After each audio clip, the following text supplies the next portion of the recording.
চারিদিকে শুষ্ক মৌসুমে পানির হাহাকার থাকলেও ভবদহ অঞ্চলের চিত্রটা ভিন্ন। এখানে কিছু এলাকার বাড়ির উঠানে এখনও পানি, চলাচলের একমাত্র ভরসা বাঁশের সাঁকো। পলি জমে মুক্তেশ্বরী, টেকা, শ্রী ও হরিনদী নাব্য হারানোয় পানি নিষ্কাশন ব্যাহত হচ্ছে। ফলে যশোরের অভয়নগর, মনিরামপুর, কেশবপুর এবং খুলনার ডুমুরিয়া ও ফুলতলা উপজেলার অংশবিশেষ নিয়ে গঠিত ভবদহ অঞ্চলে 4 দশকের বেশি সময় ধরে রয়েছে স্থায়ী জলাবদ্ধতা। 6-7 বছর ধান হয় না আমাদের গ্রামে। ছাগল গরু নিয়ে, হাঁস মুরগি নিয়ে মেলা দিনের মধ্যেই বসবাস করি।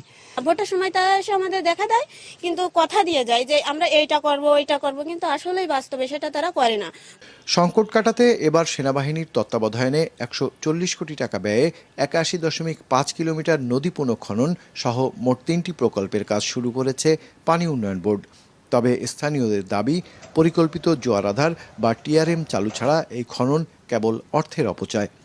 বর্তমান সরকারের উচিত দ্রুত এই খাল খননের সাথে সাথেই টিআরএম যাতে বাস্তবায়ন করা যায় সেই ব্যাপারে উদ্যোগ গ্রহণ করা। তা না হলে 1 বছরের ভিতরেই আবার আমরা পুরনো জলাবদ্ধতার কাছেই ফিরে যাব। পানি উন্নয়ন বোর্ড বলছে, পলি ব্যবস্থাপনায় আরও 280 কোটি টাকার প্রকল্প প্রক্রিয়াধীন, যা বাস্তবায়ন হলে মিলবে স্থায়ী সমাধান।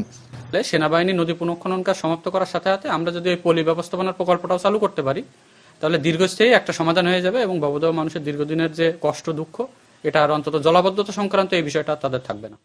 ভবদহের জলাবদ্ধতা নিরসনে 4 দশকে 1000 কোটি টাকার প্রকল্প বাস্তবায়ন হয়েছে, কিন্তু এ অঞ্চলের মানুষের খুব একটা কাজে আসেনি।